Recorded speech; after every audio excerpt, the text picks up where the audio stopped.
Hello there, this is Clone Brother Reviews, and in today's video I'm going to be showing you how you can make a LEGO clone assassin from the Bad Batch.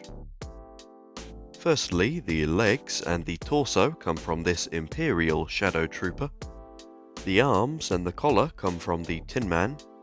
The head is the 2020 style clone face. Finally, the hands and the helmet come from Cyborg. The correctly built minifigure should look something like this. Feel free to pause here if you need a moment to put it together. Overall, I'm pretty happy with this minifigure, though in post-production I would actually recommend removing the collar from the Tin Man.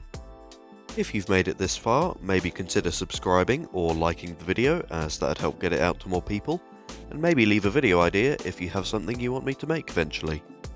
I would recommend checking out some other Bad Batch customs of mine, so there should be a playlist for you on the end screen with access to those.